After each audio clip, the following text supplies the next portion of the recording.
गुरुर्देवो महेश्वर गुरुर्साक्षात् परं ब्रह्मा तस्मै श्री गुरुवे नमः। ध्यानमूलं गुरुर्मूर्ति पूजामूलं गुरुर्पदं मंत्रमूलं गुरुर्वाक्यं मोक्षमूलं गुरुर्कृपम् अखण्डमण्डलकारं व्याप्तहेन चराचरं तत्पदं दर्शितं येन तस्मै श्रीगुरुवे नमः। अखण्डानन्दबोधाय शिष्यसन्तापहारिणे सच्चिदानन्दरूपाय तस्मै श्रीगुरुवे नमः। अज्ञानतिमिरान्धस्य ज्ञानाञ्जनशलाकया चक्षुरुन्मीलितं येन तस्मै श्रीगुरुवे नमः। शङ्करं शङ्कराचार्यं केशवाधराणं सूत्रवाचकृतो वन्दे भगवन्तो पुनः पुनः। ईश्वरो गुरुरात्मेति मूर्तिभेदविभागिनी वयोम्बदभ्याब्दयं दक्षिणमूर्ते नमः। मातंगी भुवनेश्वरी चवगुला धूमावती भैरवी तारासीन शिरोधरा भगवती श्यामा रमा धातून प्रबन्ते वानकृतं फलं यस्य प्रसादं विनं त्वं वन्दे शिवरूपिणी निजगुरु सर्वासिद्धे पुदं नारायणं नमस्कृतं नरं चैवं नरोत्तमं देवी सरस्वती व्यासं ततो जयामुदीरयन्तम्। हरि ओम अध्ययं साडकृतिर्भगवान् नित्यलोकं जगं सयादित्यं नत्वा चक्षुष्मति विद्यं तमस्तुवतं। ओम नमो भगवते श्री सूर्याय केसराय नमः महासेनाय नमः तमसे नमः रस्ये नमः सत्वाय नमः।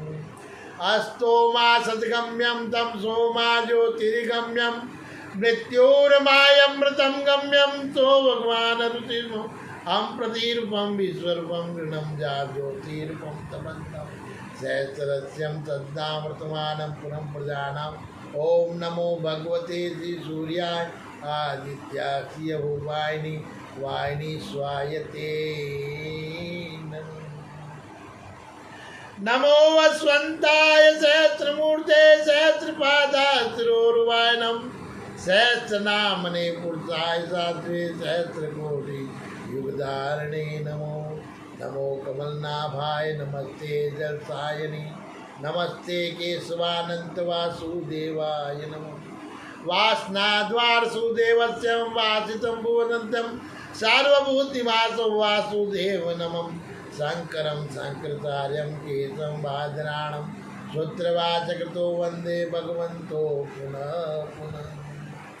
श्री गुरुपदयुगवन्दके हरिचरणाचितदार श्री हरिवंश पुराण कथा कहुमती अनुसार प्राणिन को फल दे तजो पाप पुण्य अनुसार उनकी कथा अनुपये मुद मंगलदाता।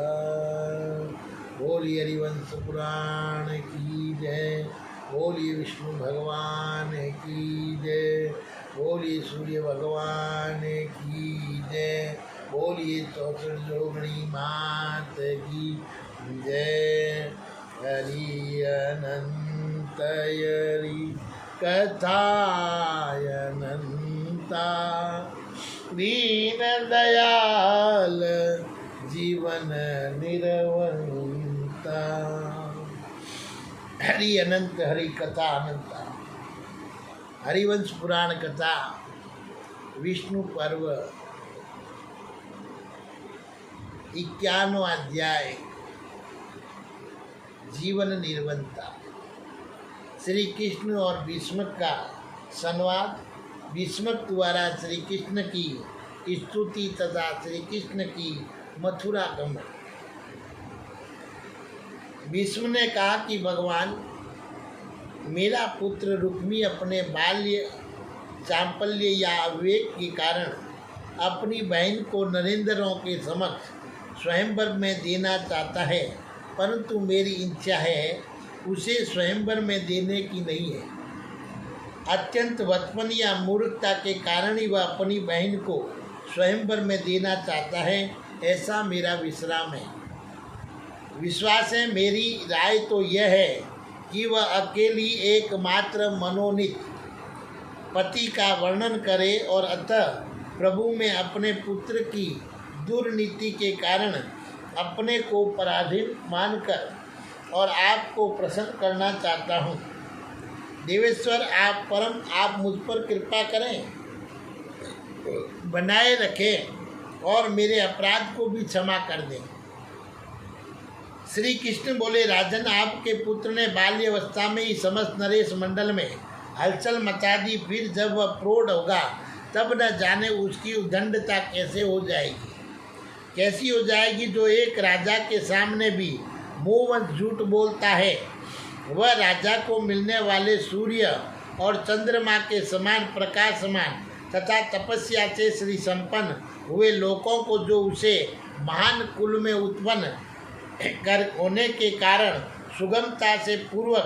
सुगमता पूर्वक किए गए बड़े बड़े यज्ञों द्वारा प्राप्त हुए है, यम यातना की आग से दग्ध कर देता है। उन लोगों में से एक जो ये लोक है, इसमें भी वह रह नहीं पाता है। प्रभु, ये सत्य भाषण नरेशों का धर्म है, इस बात को आप भी जानते ही होंगे। शंभु, ब्रह्मा जी ने पूर्व काल में लोक धर्म को सामने रखते हुए सत्य के ही महत्व का मान किया और मनुजेश्वर राजेंद्र ऐसी दशा में आपका पुत्र राजसभा में इन राजों के आगे झूठ कैसे बोल सकता, जिसमें आपकी सम्मति नहीं होगी, उसकी घोषणा वह कैसे कर सकता है। और आपका पुत्र जब वैसा अनुपम रंग स्थल बनवा रहा था, तब आप उसकी उस चेष्टा से किस तरह अनजान रह गए। यह मेरे मन में मान संशय है कि अग्नि, सूर्य और चंद्रमा के समान कांतिमान नरेश यहाँ पधारे हैं और आपने उन सब का यथा योग्य पूजन करके और आतिथ्य सत्कार किया है। फिर आप इन बातों से अपने को अपरिचित कैसे बता रहे हैं। तो राजन, रथ, घोड़े, हाथी और पैदल सैनिकों से भरी हुई चतुरंगनी सेना का जो अनुपम सनार हुआ है, वह सब आपके पुत्रों की कुचेष्टा का ही फल है। इस बात की जानकारी आपको कैसे नहीं हुई। राजन, जब यहाँ चतुरंगनी सेना का जमाम होगा, तब क्या कोई खेदजनक घटना नहीं घटती होगी। ये बात आपकी मुझ में कैसे नहीं आ रही है, यह मेरी बुद्धि में संशय उत्पन्न हो गया। नरेश्वर, मेरा यह आगमन ही प्राय आपके लिए हितकारी नहीं है। ऐसा समझकर ही आपने मुझे आपका आतिथ्य सत्कार नहीं किया। और राजन, मुझे छोड़कर आप इन सुपात्र राजाओं को अपनी कन्या दीजिए। मेरे आ जाने के दोष से आप अपनी कन्या का दान कैसे नहीं करेंगे। कन्या के विवाह में विघ्न डालने वाला मनुष्य नरक की आग में पकाया जाता है। कन्या के विवाह में विघ्न डालने वाला मनुष्य नरक की आग में पकाया जाता है, ऐसा मनु आदि धर्मज्ञ नरेशों ने कहा है। तो प्रजानाथ, इसलिए मैं रंगभूमि में नहीं आया हूँ। नरदेव, मुझे पहले ही ज्ञात हो गया था कि आपका घर आतिथ्यहीन है। राजन नरेश्वर, मैंने विदर्भ नगर में विश्राम के लिए जो अपनी सेना को ठहरा दिया, इसके कारण राजेंद्र का राजा होकर भी मैं लज्जा से गड़ गया, क्योंकि यदि मैंने यहाँ विश्राम न किया होता तो मुझे आपके द्वारा सत्कीर्ति न होने का अपमान नहीं सहना पड़ता। इतने पर भी मैंने और गरुड़ ने पूरा आतिथ्य सत्कार प्राप्त किया है, क्योंकि राजा कौशिक को अतिथि प्रिय है और हम दोनों यहाँ उसी तरह सुख से रहे जैसे पहले बैकुंठ धाम में रहा करते थे। वेशभाई जी कहते हैं कि जन्मजय ऐसी ही बातें कहकर जिन्होंने वाघ वज्र का प्रहार किया था, उन्हीं भगवान श्री कृष्ण को जो अग्नि के समान प्रज्वलित हो रहे थे, राजा भीष्मक ने अपनी मधुर वाणी रूप जल से सींचकर शांत किया। भीष्मक बोले, देव लोकेश्वर, आप मुझ पर प्रसन्न हो। लोकनाथ शासक परमेश्वर, मेरी रक्षा कीजिए। मैं अज्ञान रूपी और अंधकार से घिरा हूँ। आप मुझे ज्ञान रूपी नेत्र प्रदान करें। मनुष्य योनियों में जन्म लेकर मांस पिंड पर ही दृष्टि रखने के कारण अथवा केवल स्थूलदर्शी होने के कारण हम सम्यक ज्ञान से वंचित है और हमारी बुद्धि उल्टी हो गई है। अतः अविचार पूर्वक कर्म करने के कारण हमारे कार्य सिद्ध नहीं हो पाते। आप देवताओं के भी देवता हैं। आपकी शरण में आकर मेरी दृष्टि उत्तम हो जाए और मेरे सारे कर्म ठीक ढंग से संपन्न हो। जैसे प्रधान सेनापति अयोग्य सेना का भी नीतिपूर्वक संचालन कर उसे सफल बना देता है, उसी तरह विद्वान पुरुष असंपन्न कर्म को भी यदि वह न्याय युक्त है तो फलदायक बना देते हैं। आपकी शरण में आ जाने के कारण अब मुझे किसी प्रकार का भय नहीं सता रहा है। मैंने जो कार्य सोचा है उसे आप सुनने की कृपा करें। और देवेश्वर, मैं स्वयंवर में आए हुए राजाओं को अपनी कन्या देना नहीं चाहता। आप मुझ पर कृपा करें, क्रोध न करें। श्री कृष्ण बोले कि महामते नरेश्वर, आप केवल बातें बनाते हैं, इससे क्या होगा? अनंत आप ही अपनी कन्या किसी को देंगे या नहीं, इस विषय में आपको रोकने वाला कौन है? आप दूसरे को कन्या न दीजिए, मुझे ही दीजिए। ये दोनों प्रकार की बातें मुझे नहीं कहनी चाहिए। रुक्मणी दिव्य रूप धारिणी देवी है, उसकी ये दिव्यता ही उसके साथ मेरे भावी संबंध में कारण है। पूर्व काल में मेरू पर्वत के शिखर पर एकत्र हुए देवताओं ने अपने अपने अंश को भूतल पर उतारा था। उस समय ब्रह्मा जी ने लक्ष्मी से कहा, देवी तुम भी अपने पति के साथ जाओ और मनुष्य लोक में कुंडिनपुर के भीतर राजा भीष्मक की रानी के गर्भ से जन्म लो और विपुल शोणी इंद्र पर कृपा करके तुम्हें ऐसा करना चाहिए। राजन, इसलिए मैं आपसे स्वाभाविक बात कर रहा हूँ और इसमें कहीं कृत्रिमता या बनावट नहीं है। इस बात को सुनकर आपकी कन्या रुक्मणी स्वयं ही अपने कर्तव्य का निश्चय करके जो उचित समझेगी वह करेगी, क्योंकि वह साधारण स्त्री नहीं है, ये साक्षात लक्ष्मी है और किसी कारणवश ब्रह्मा जी के कहने से यहाँ प्रकट हुई है और वह नरेंद्रों के सामने स्वयंवर विधि का पालन करने योग्य नहीं है। एक कन्या को एक ही वर के हाथ में देना चाहिए, यही सिद्धांत भूत सुस्थिर धर्म है। राजन, आप इस लक्ष्मी को स्वयंवर में नहीं दे सकते। किसी योग्य वर को देखकर धर्म पूर्वक उसके हाथ में उसका हाथ कर देना ही आपके लिए उचित है। इसलिए देवराज इंद्र से प्रेरित होकर ये विंतानंदन गरुड़ इस स्वयंवर में विघ्न डालने हेतु कुंडिलपुर में पधारे हैं। मैं राजाओं के इस महान उत्सव को तथा भिन्न कमल की लक्ष्मी रूपा उस परम सुंदरी राजकन्या को देखने की इच्छा से यहाँ आया हूँ। राजन पृथ्वीनाथ, आपने जो मेरे सामने यह बात कही है कि मेरा अपराध क्षमा करना चाहिए, तो ठीक है, मैं इसे युक्ति संगत मानता हूँ। इसमें दुर्भाव का कोई कारण नहीं है। विभो, इस विषय में तो मैं पहले ही ये कह चुका हूँ कि आपके राज्य में सौम्य रूप से आए हुए विरोधी रूप से नहीं। इसी से आपको समझ लेना चाहिए कि मैंने क्षमा कर दी। राजन, क्षमाशील पुरुषों में बहुत से गुण प्रकट होते हैं। क्षमा सब दोषों में बहुत से गुण प्रकट होते हैं। क्षमा सब दोषों को हर लेने वाली है और मुझ जैसे पुरुष के हृदय में दुर्भाव कैसे रह सकता है? नरेश्वर, आप भी कुलीन और सत्वगुण संपन्न धर्मज्ञ और सत्यवादी है। और इस भूतल पर आप जैसे पुरुष के हृदय के कलुष भाव कैसे टिक सकते हैं। मैं सेना के साथ यहाँ आया हूँ, इसलिए आपको यही मानना चाहिए कि ये क्षमाशील है, क्योंकि मैं शत्रुओं की सेना में अपनी सेना साथ लेकर नहीं जाता हूँ। जब मैं असहनीय होकर शत्रु सेना पर आक्रमण करता हूँ, तब गरुड़ पर बैठता हूँ और अपने हाथों में चंद्रमा तथा सूर्य के समान चमकीले अस्त्र शस्त्र धारण करता हूँ। राजन, मेरे लिए पिता सबसे अधिक आदरणीय है, जो अवस्था में आपके ही कृत्य है, और अतः आप भी मेरे लिए पिता के तुल्य हैं। आप अपनी पूरी का भली भांति पालन कीजिए और क्षत्रियों में पिता के समान आदरणीय बनकर रहिए।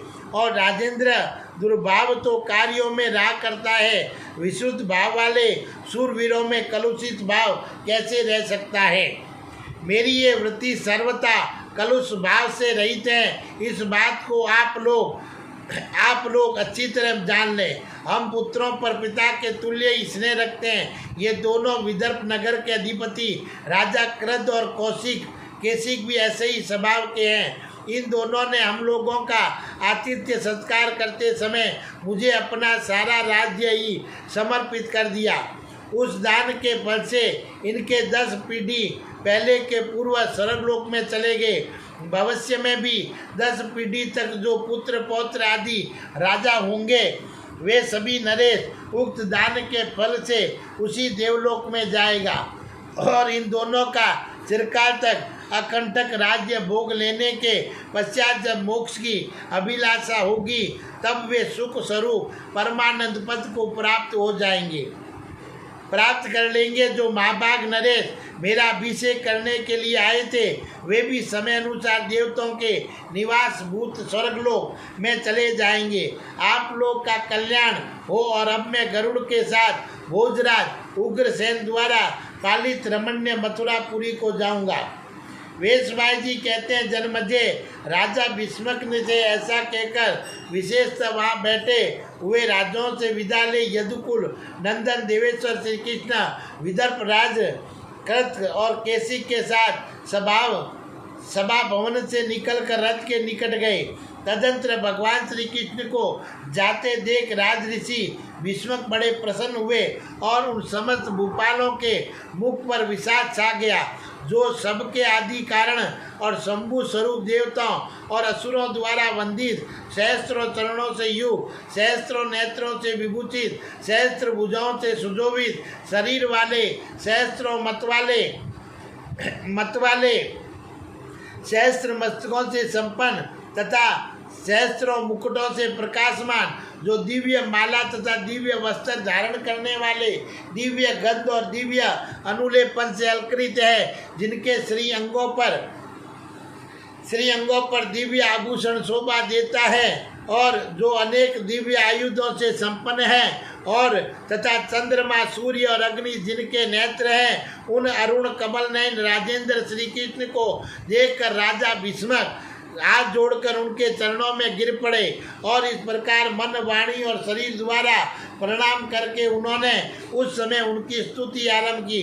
भीष्मक बोले, देव आपको नमस्कार है। आप आदि और अनंत से रहित है और आपको नमस्कार है। नारायण आप सबके परम आश्रय है। आप सनातन आदि देव को नमस्कार है। आप श्री शंभु ब्रह्मा हैं। विश्वरूप स्थाणु महादेव अथवा श्रवण प्राणी, वेदस विधाता, पदनाभ और जटाधारी, दंडधारी, पिंगल वर्ण और हंस कांति, हंस रूपम तथा चक्र स्वरूप में आपको नमस्कार है। आप वैकुंठ धाम के अधिपति अजन्मा एवं परमात्मा है, आपको नमस्कार है। और आप ही सद्भाव और सद्भावना से युक्त है। आप ही पुराण पुरुष है, आपको नमस्कार है। आप योग युक्त पुरुषोत्तम एवं निर्गुण परमात्मा है, आपको नमस्कार है। सुरसेठ मैं आपका भक्त हूँ और आप मेरे लिए सदा सदा वरदायक हो। नाथ आप ही संपूर्ण लोकों के साथ नाथ संरक्षक है, आत्मज्ञानियों के विष्णु, सर्वव्यापी परमात्मा भी आप ही है। और वेशभाई जी कहते हैं, जन्मजे राजा भीष्मक ने समस्त नरेशों के सामने बहुमूल्य मणियों तथा मुक्तों द्वारा वज्र और वेदुर मणि का भी उपवास करने वाले महान देवता श्री कृष्ण की इस प्रकार स्तुति करके उन्हें स्वर्ण की राशि भेंट की और फिर महाबली विंतानंदन गरुड़ को भी नमस्कार किया। भीष्मक ठीक बोले, जिनका योग वेग वायु के समान है, जो इच्छानुसार रूप धारण करने वाले दिव्य स्वरूप एवं कश्यप मुनि के पुत्र है, उन पक्षीराज गरुड़ को मैं नमस्कार करता हूँ।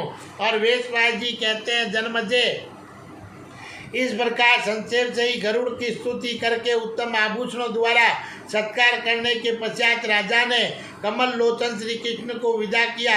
इंद्र के छोटे भाई उपेंद्र के प्रस्थान करने पर बहुत से राजा उनके पीछे पीछे गए और पराक्रमी श्री कृष्ण उन राजाओं का सत्कार ग्रहण करके और उनसे विदा ले दसों दिशाओं को प्रकाशित करते हुए और सौम्य रूपधारी पक्षी प्रवर विंतानंदन गरुड़ को आगे करके मथुरापुरी को गए। वे अपने को चारों ओर से विशाल रथ समुदाय द्वारा घेर कर बैरी पटा शंख और दुंदुभियों की ध्वनि के साथ प्रस्तुत हुए। हाथियों के सिंगारने, घोड़े के हिंडनाने, शूरवीरों के सिंहनाद करने तथा रथ के पहियों की गड़गड़ाहट से मिलकर उन वादों का पहियों की गड़गड़ाहट से वादों का ऐसा महान तुमल नाद हुआ जो महावेगों की गंभीर गर्जना के समान प्रतीत होता था।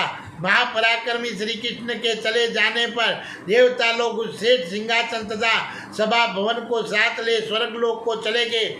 विशाल चतुरंगनी सेना से घिरे हुए राजा लोग एक कोस तक पीछे पीछे जाकर भगवान जनार्दन की आज्ञा मिलने पर लौटे और सब के सब पुनः स्वयंवर में चले गए। बोलिए श्री कृष्ण भगवान की जय।